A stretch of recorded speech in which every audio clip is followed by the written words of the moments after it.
Hello everyone. Welcome back to Sansan, Best Anime Reaction. Last episode delivered massive emotional impact and irreversible changes to the story. Nothing will ever be the same after what we just witnessed. In this episode, I expect a mix of aftermath, reflection, and shocking revelations. The survivors will have to process loss while facing a truth that could completely reshape their understanding of the world.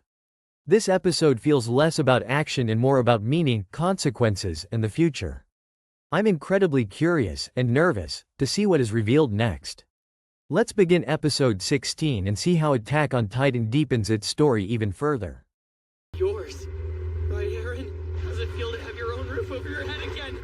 Get it! Sasha, could you smack him for me? It doesn't look like Bertolt knows our location. You're right. He's just scattering burning debris to turn Shiganshina into a sea of flames. That bastard! You're back. And this time you want to burn down my city! Hey, Armin! Your orders? Come on! What should we do? I can tell I'm right. I mean, just look at the way you're shaking. You're scared out of your mind, aren't you? Sean, can you take over for me? What? I don't know what to do. I'm worried I'll screw up. I made a mistake thinking we could talk to Bertolt, and look where it got us.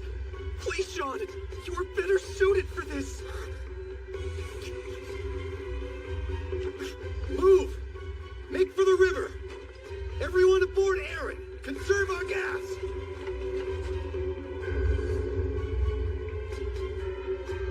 Eren, at some point we'll have to get Bertolt's attention. But until then, you need to stay out of sight. Hey, Armin. I'm alright with judgment calls, but I don't have some genius plan for getting us out of this. In the end, you're the one we're gonna be counting on.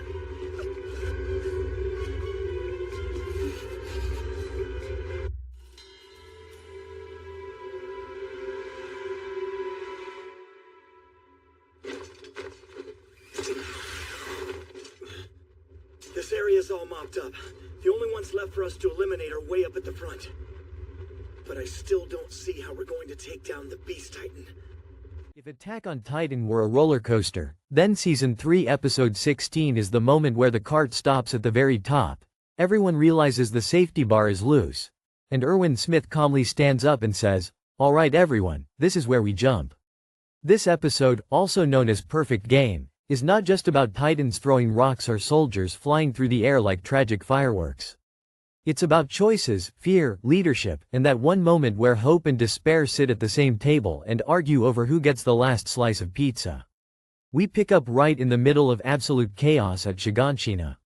The scouts are split into 3 miserable groups, each dealing with their own personalized version of hell. On one side, Eren and the others are desperately trying to stop the colossal Titan from turning the city into a giant sauna. On another side, Levi is playing the world's deadliest game of hide and seek with the Beast Titan.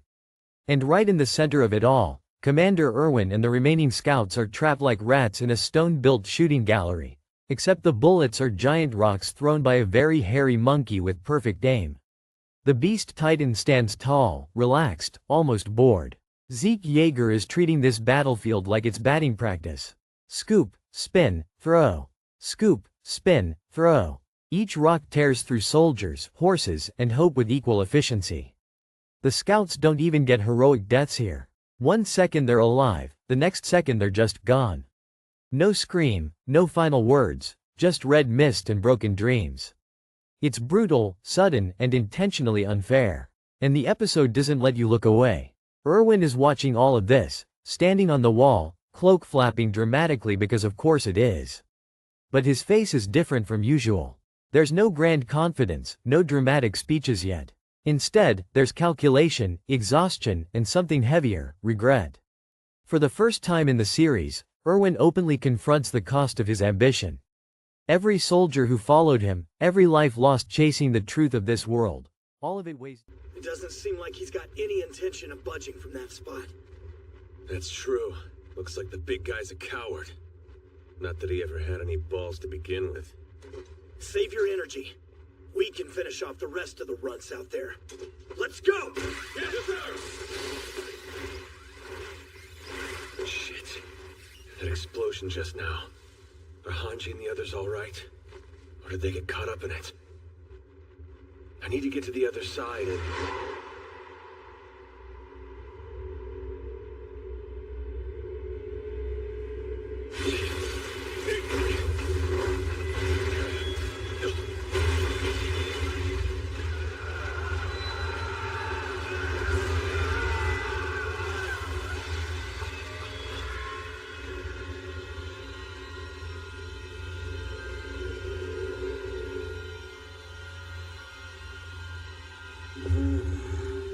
That one was a little higher than I would have liked. Oh, good work. I'll leave it there. No problem. We'll just consider the first pitch a warm-up. I'm going for nothing less than a perfect game today. Frontal bombardment! All troops take cover now! What the? Damn it! Get down!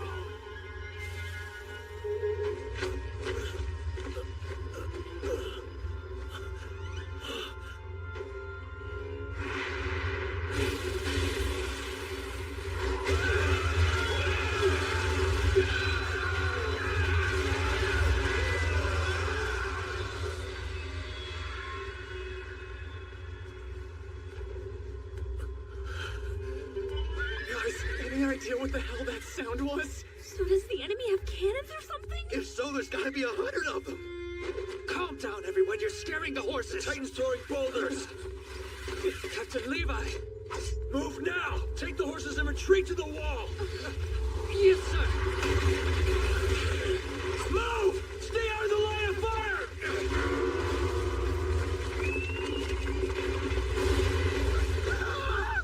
You wanna die? Get up! Commander! How's it looking? Terrible. The front line of houses is gone. He decimated them. If he keeps throwing those, everything will be leveled. We won't have anything left to hide behind. And we can't retreat to the other side of the wall? No. The Colossal Titan is already heading this way, setting fire to everything in his path. Theoretically, we could scale the wall to evade the stones, but the horses can't. Down on him at once. This isn't the cool, charismatic commander anymore. This is just a man realizing how much blood his dream has demanded. And then comes one of the most quietly devastating conversations in the entire anime. Levi joins Erwin, and for once, they're not talking about strategy in the abstract. They're talking about life after the battle. Erwin admits that he has always sent soldiers to their deaths not just for humanity, but for his own selfish desire to know what's in the basement. He doesn't sugarcoat it. He doesn't justify it. He just says it out loud. This moment matters because it strips away the myth of Erwin Smith as a flawless leader. He's human. Brilliant, yes. Inspiring, absolutely. But also selfish, driven, and painfully aware of it. Levi listens, stone-faced as ever, but you can tell this hits him hard. Levi has followed Erwin for years, believing in his vision, trusting his decisions. And now Erwin is asking him, without directly saying it, whether his life still has value if his dream ends here. This is leadership laid bare, without the speeches, without the banners, without the music swelling in the background. Just two tired men standing in a war they're clearly losing. Meanwhile, the Beast Titan continues his massacre, and it becomes painfully clear that the scouts have no way out. They can't retreat. They can't fight back. They can't even hide. Every second they wait, more soldiers die for nothing. And that's when Erwin makes the decision that cements this episode as legendary. He chooses to turn meaningless death into meaningful sacrifice. If they're going to die anyway, then they're going to die screaming, charging, and buying Levi a chance to do the impossible. Erwin gathers the remaining scouts, many of whom are terrified teenagers who signed up to protect humanity, not to be pulverized by flying gravel. And instead of lying to them, instead of promising survival, Erwin tells them the truth. He tells them they're going to die. He tells them that their deaths might be meaningless. And then he tells them to give their hearts anyway. Not because victory is guaranteed, but because moving Retreat here. and there's no hope for victory. What happened to Hanji's group? Is Eren all right? I don't know. Most of them are gone, caught up when the explosion occurred. We've sustained a great many casualties. The Beast Titan directed the small Titans in such a way that our soldiers would group up in one place. Dirk's squad, Marlene's squad, and Klaus' squad were engaging the small Titans, which put them in the line of fire when he launched the bombardment. They were all wiped out. In other words, our remaining forces on this side of the gate consist of you new scout recruits, Captain Levi, and me. No others.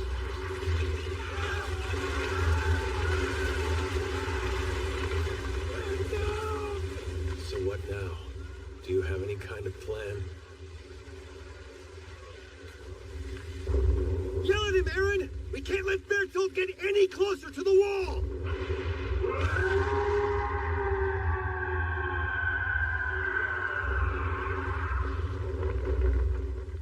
He heard you. The bastard's ignoring us. He's heading straight for the wall. So what do we do now, Sean? If he gets there? We're not letting him. Hey, Eren! Tackle that lanky jerk's leg! Hang on. Do we actually have a plan for this? With that steam he puts out, he can make our ODM gear useless. It won't connect. You think I don't know that? I'm well aware, but we have to give it a try anyway. We can figure out his weakness as we fight. I can kill him. You just keep him distracted. Connie, give me your Thunder Spear. Sure thing. Listen, Armin, odds are we're still gonna need a plan from you. So stop moping and observe him from afar. We have to believe we can win this. Right. Now, scatter! How dare you look down on me? After what you've done, you should be on your knees begging for mercy!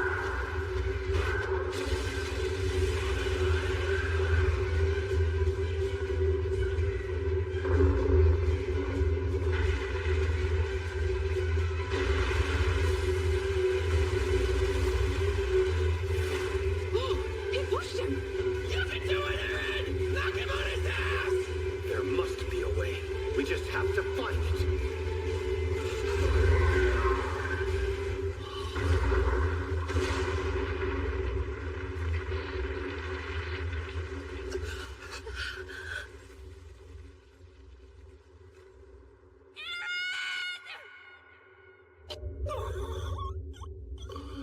Forward is the only way humanity has ever survived. This speech isn't loud or dramatic in the usual anime sense. It's raw, it's desperate, it's fueled by the understanding that hope doesn't always come from certainty. Sometimes hope comes from defiance, from refusing to sit still and wait for death. Erwin isn't offering glory, he's offering purpose in the face of oblivion. And somehow, unbelievably, the soldiers accept it. The charge begins, and it's one of the most haunting sequences in the series. Horses gallop forward, soldiers scream, rocks rain down, bodies fall. The animation doesn't glorify the deaths. It lingers just long enough to make you feel the ROR without turning it into spectacle. Each fallen scout feels like a reminder that courage doesn't make you invincible. It just means you keep going anyway. Erwin rides at the front, shouting louder than anyone else, fully aware that he is not leading them to victory, but to their end. And yet, in that moment, he is more of a commander than ever before. He becomes the embodiment of the Survey Corps' philosophy. Keep advancing, no matter the cost. As the charge unfolds, Levi makes his move. Using the chaos and the cloud of dust kicked up by the charging scouts, he slips past the Beast Titan's line of sight. This is where the episode's title, Perfect Game, becomes painfully ironic. Zeke thinks he's in control. He thinks he's playing flawlessly. But he underestimates one thing: Levi Ackerman's capacity for violence when someone hurts the people he cares about. What follows is less a fight and more an execution. Levi launches himself at the Beast Titan with surgical precision, slicing through muscles, tendons, and joints before Zeke can even process what's happening. The music drops, replaced by the sounds of blades cutting flesh and Levi's furious breathing. This isn't heroic, it's wrathful. Levi isn't fighting for glory or ideals here. He's avenging the lives that were just thrown away to give him this chance. Zeke panics, and for the first time, the Beast Titan looks small. Damn it. That's Eren up there. There's only one Titan that can fling him like that. The Colossal. Eren's not moving. He's still alive, though. Focus on keeping Bertolt off him. That might have been pushing it too far. That's what'll happen if we charge at him without a plan. Now what? Unless we can turn the tables somehow, this operation will fail. All of us will die, and eventually, humanity will fall. Well, screw it then. Plan or no, I'm not just gonna sit around and wait to get slaughtered. Let's take the fight to him. He doesn't know about the Thunder Spears yet. Sasha and Connie will help me distract him. Mikasa, you go for the kill. Right! Hey, Freak Show! You forget your skin somewhere? You look so gross! No one wants to see all that, you pervert! This distraction is way too obvious. But we only need one good hit.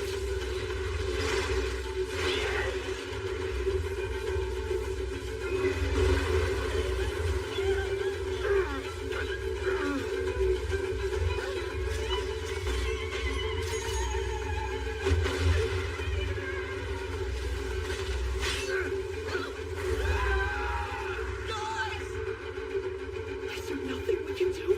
That steam even knocked away the Thunder Spears mid-flight. Connie! Damn it! I breathed some in and burned my throat. Mikasa, you're hurt. It isn't bad. A bit of shrapnel from the Thunder Spears got me. Figured something out yet? Tell me, is there a way that we can fight back?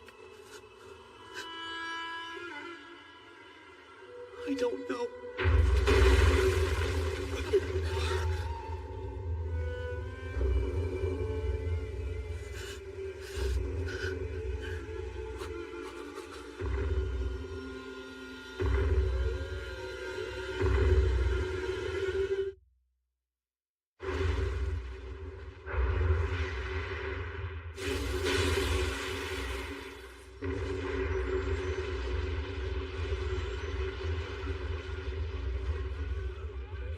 This place is gonna look like a honeycomb before long. The Beast Titan knows where we are. Erwin, if there's no chance that we can turn this around, then tell me. And we can still cut our losses. Go shake the shit out of Eren until he wakes up. Have him run away with as many people as he can carry. Then we'll have at least some survivors. It's our job to guard the horses! Why'd you let yours run away? Shut up! Trapped, powerless, Levi tears him apart piece by piece, forcing him out of his Titan body.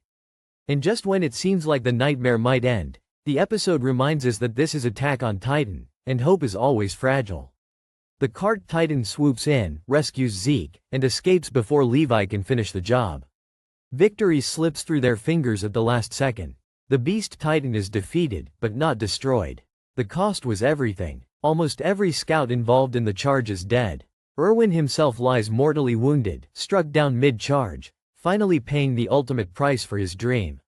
And that's where the episode truly sinks its claws into you. There's no triumphant ending, no celebration, just silence, smoke, and bodies scattered across the battlefield. Levi stands alone, furious and grieving, knowing that the chance they bought with so many lives wasn't enough to end the war.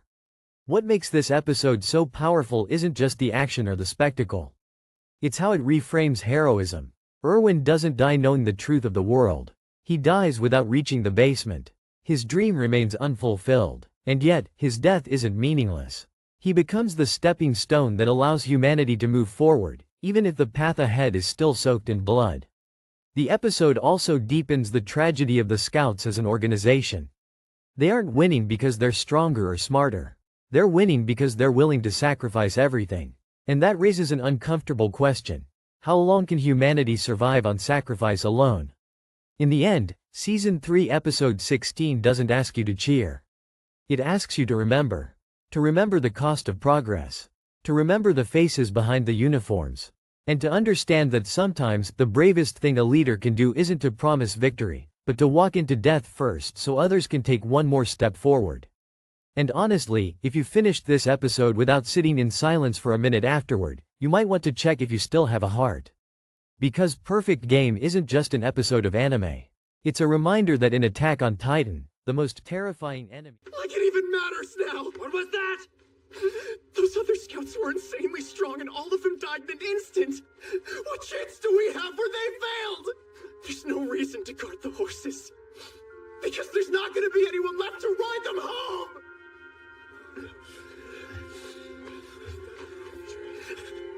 There was a point when it all made sense. If everyone just cowered behind the walls and waited, then someday Titans would come out of nowhere and wipe us out. It was obvious that someone needed to bite the bullet and fight. It would be dangerous, yeah, but the soldiers who did it would be risking their lives to protect their loved ones. So when the recruiter asked us, which of you has the courage? I actually thought I could do it. Thought I'd be some kind of hero. I didn't get it. I didn't know. I thought that if I died, it would at least have some meaning. But it won't. It didn't for the others. They're just gone. You know what? I bet almost everyone ends up having that same final thought. I was so stupid for coming here. Why did I think I'd be different?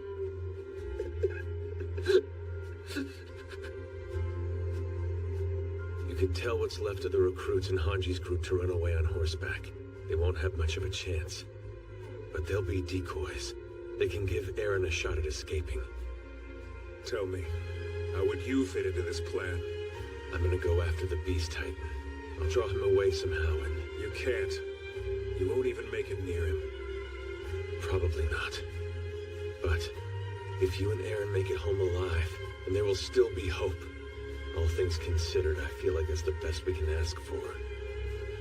We've been brutalized. To be honest, sir, it seems like this battle will be where the Scout Regiment gets finished off.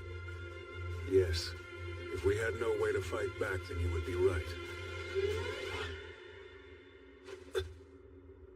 Is there a way? There is. You could have mentioned that before. Care to explain why you kept your shitty mouth shut? The plan could go a few ways. Best case, you'll have a decent chance of killing the Beast Titan. But for it to succeed, the recruits and I have to die.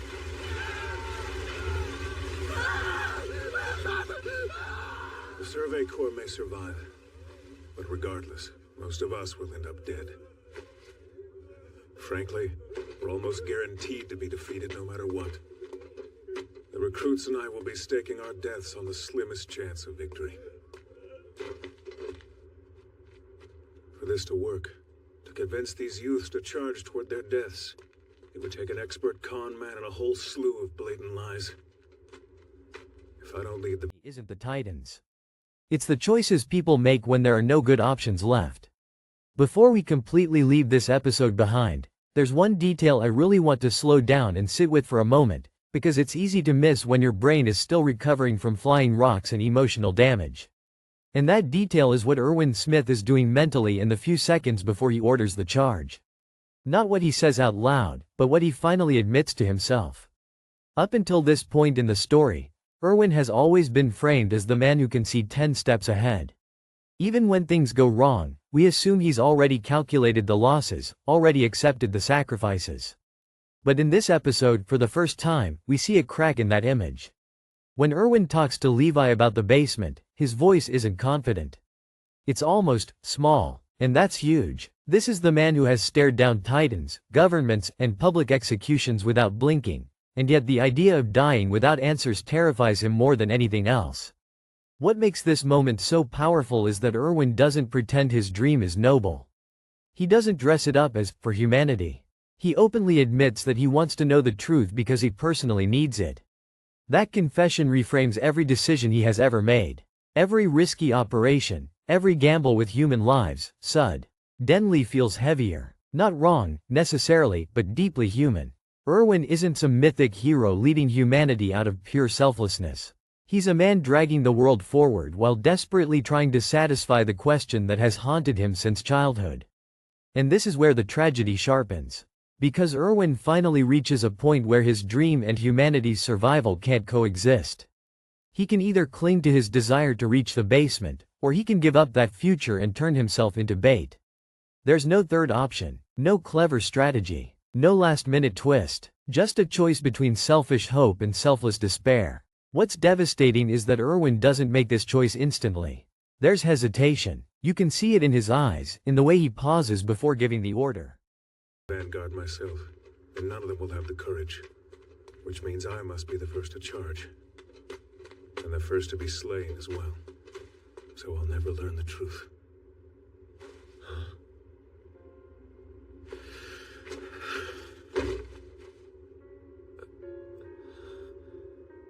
I just wanted to reach that cellar. Everything I've done up to this point, I did in the hopes that this chance would come. I dreamt that I'd get to prove I was right. Many times, I thought that death would have been easier. But then I think of the questions I needed answered. They're what I lived for.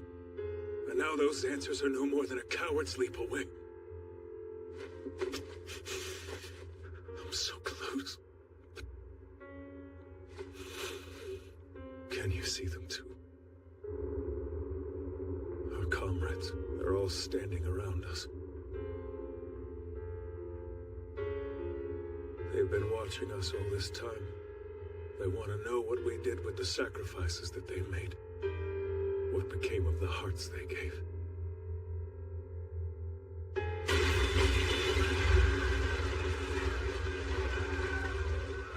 But that's probably just in my head, right? Of no more import than a child's bad dream.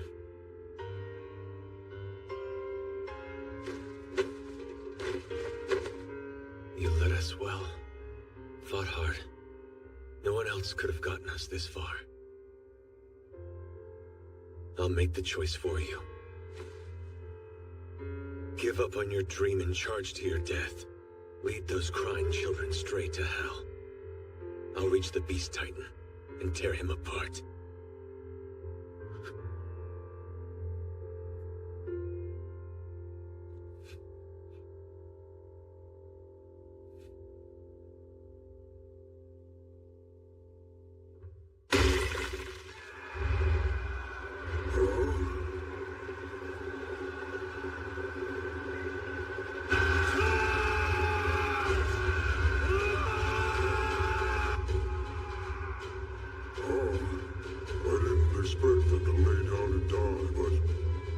Suicide charge? For some reason I thought they do better than that. All right!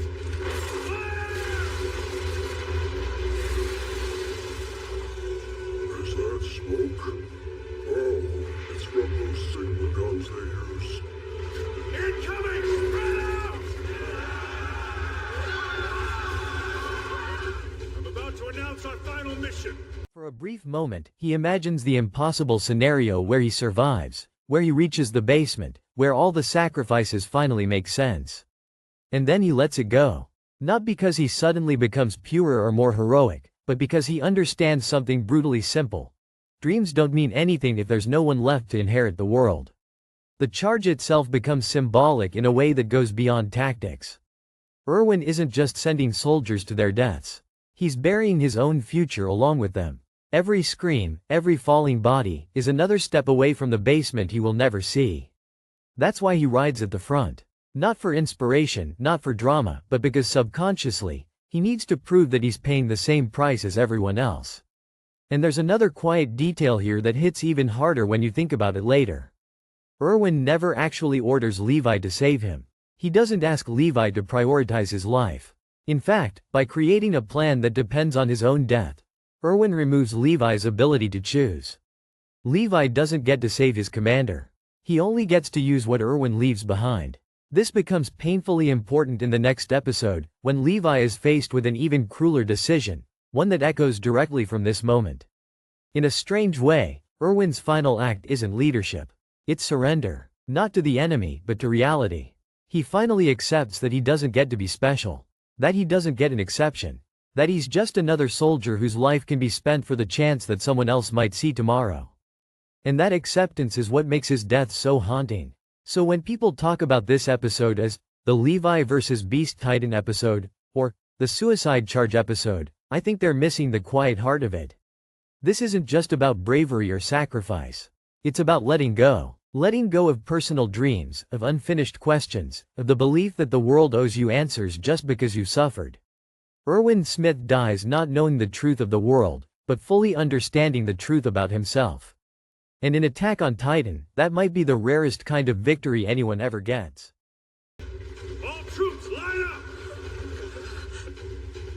We're going to mount a cavalry charge, rushing the Beast Titan directly. Clearly, this will make us ideal targets for him. So we'll wait until the moment he's ready to throw, and then we'll fire our smoke signals together. That should somewhat reduce his accuracy. While we distract the Beast Titan, Captain Levi will get in position to dispatch it. Does anyone have questions? What? You want me to go after the Magisto the Empire? He's standing in the middle of a field. I can't fight without a house or tree to hook on. You're wrong. There happens to be a line of objects at just the right height for your approach. Use his thralls to advance unseen and assassinate the son of a bitch.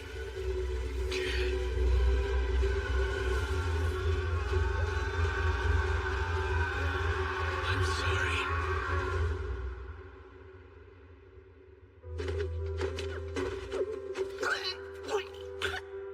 There's no point standing around. We'll only be showered by more boulders.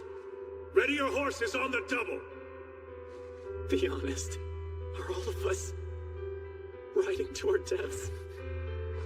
Yes, we are. And since we're dying anyway, you're saying that it's better? If we at least die fighting? I am. But wait, if we'll die anyway, then who cares what we do?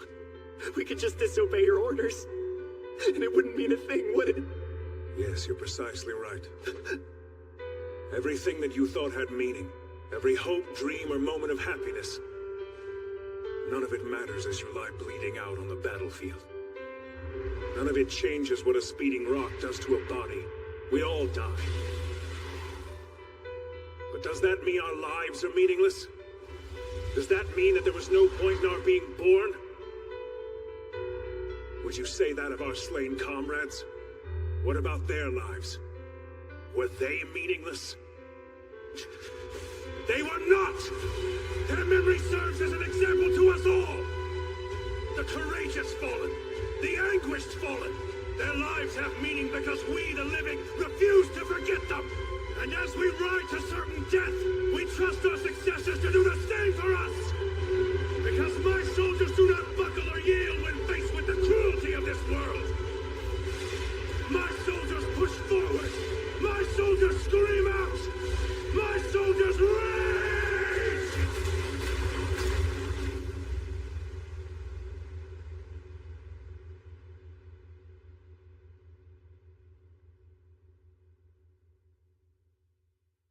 Thank you so much for watching this video on General Sansan Anime.